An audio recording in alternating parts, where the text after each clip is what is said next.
बिस्मिल्लाहिर्रहमानिर्रहीम अस्सलाम वालेकुम नाजरीन, मेरा नाम इरफाक मीर है और आप मेरा यूट्यूब और फेसबुक ऑफिशियल चैनल देख रहे हैं। नाजरीन, अल्लामा साद हुसैन रिजवी साहब की जो ऑडियो लीक का मामला था, उसके ऊपर मैमूना एडवोकेट साहिबा के जो तहफ़्फ़ुज़ात थे, उसके ऊपर साद रिजवी साहब का भी इंटरव्यू हुआ है। उनने भी इस हवाले से कुछ वजाहत दी है। अब इसके ऊपर भी बात करूँगा कि कितना उनने मुतमिन किया अवाम को, और फ्रांसीसी सफ़ीर के हवाले से जो TLP का मौक़िफ़ था, इसके ऊपर जो तनकीद की है मैमूना एडवोकेट साहिबा ने, उसके ऊपर एक बड़ी अहम अपडेट के साथ आपकी खिदमत में हाजिर हुआ हूँ, जिससे सारे मामले के ऊपर एक बार फिर थोड़ी सी पिक्चर और वाज़ेह हो जाएगी। और सर सैयद अहमद ख़ान के ऊपर जो एक इल्ज़ाम लगाया गया है हसन रज़ा नक्शबंदी साहब की तरफ से, उसके ऊपर एक बड़ा वावेला मच चुका हुआ है। इसके ऊपर एक बड़ी अहम अपडेट के साथ आपकी खिदमत में हाजिर हुआ हूँ। सबसे पहले आपसे गुजारिश है, मेरे चैनल को सब्सक्राइब कर लें, साथ लगे बेल आइकन को भी प्रेस कर लें। और अगर ये वीडियो आप हमारे फेसबुक पेज के ऊपर देख रहे हैं तो गुजारिश होगी पेज को भी ज़रूर फॉलो कीजिएगा, ताकि आप तक हमारी सारी अपडेट बर वक्त पहुँचती रहें।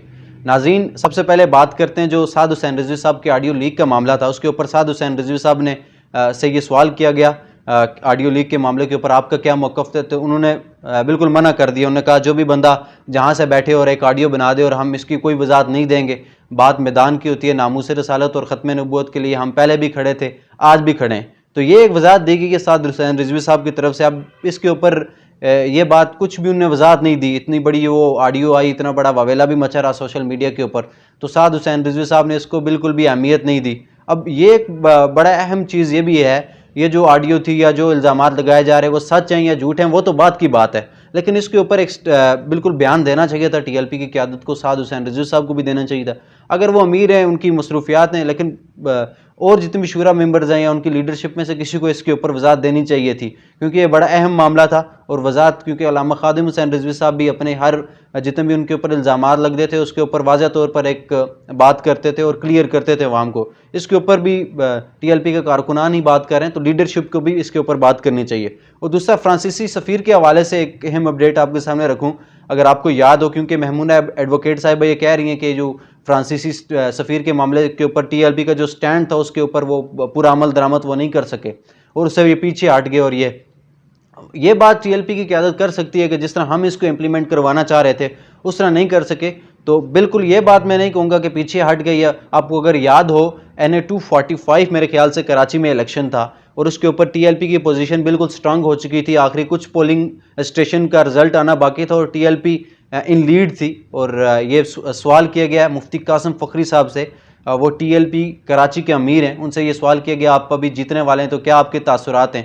उन्होंने कहा बिल्कुल हम जीतेंगे एंड देन हम पार्लियामेंट में जाएंगे और फ्रांसीसी सफ़ीर की मुल्क बदरी के हवाले से हम करारदाद पेश करेंगे। यानी कि अब वो अक्टूबर के बाद बहुत अरसा बाद ये इलेक्शन कराची में हुआ था, तो TLP उस हवाले से बिल्कुल कोशाएँ अभी भी लगी हुई है कि हमने ये मामला निपटाना है। तो TLP का उस जो लॉन्ग मार्च था उसके काफ़ी अरसे बाद भी ये मौक़िफ़ था कि फ्रांसीसी सफ़ीर का हमने मामला निपटाना है। और दूसरा, ये जो मामला अब गर्दिश कर रहा है सोशल मीडिया के ऊपर, जो अहम हसन रज़ा नक्शबंदी साहब TLP की क़यादत के एक अहम रुकन है, उनकी तरफ से ये बयान जारी किया गया था और बिल्कुल ये वीडियो भी बड़ी वायरल हुई सोशल मीडिया के ऊपर। 75 का जो नोट पाकिस्तान का था उसमें से उनने ये उसको फाड़ा और सर सैयद अहमद ख़ान को अलग किया और कहा ये कादियानी है।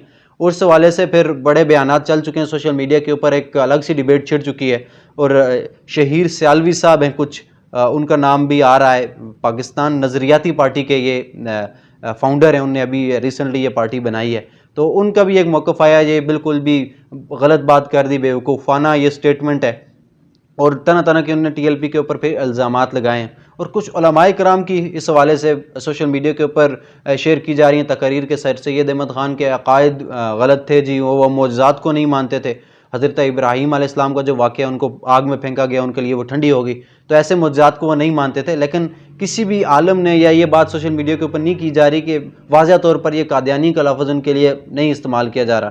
तो हसन रज़ा नक्शबंदी साहब ने ये बात की है कि वाज़ह तौर पर उन्होंने कह दिया है कि ये कादियानी है। और अब सोशल मीडिया के ऊपर ये अकाउंट भी देख लें जी, ये अकाउंट, इसके ऊपर उन्होंने ये पोस्ट की है कि मैं हाज़िर हूँ इस मामले के ऊपर वज़ाहत देने के लिए। अब ये मैं क्लियर नहीं हूँ इस मामले के ऊपर कि आया ये इनका ऑफिशियल अकाउंट है या नहीं, क्योंकि आपको पता है TLP के अकाउंट ऑफिशियली उनको ब्लू टिक नहीं दिया जाता, तो हम बिल्कुल ईजिली उसको रिकॉग्नाइज़ नहीं कर सकते कि उनका ये अकाउंट है। लेकिन ये अकाउंट है विद 30,000 फॉलोअर्स के साथ है ये अकाउंट, उनके ही नाम से है। तो उसके ऊपर ये पोस्ट शेयर की जा रही है कि मैं इस सारे मामले के ऊपर वज़ाहत देने के लिए हाज़िर हूँ।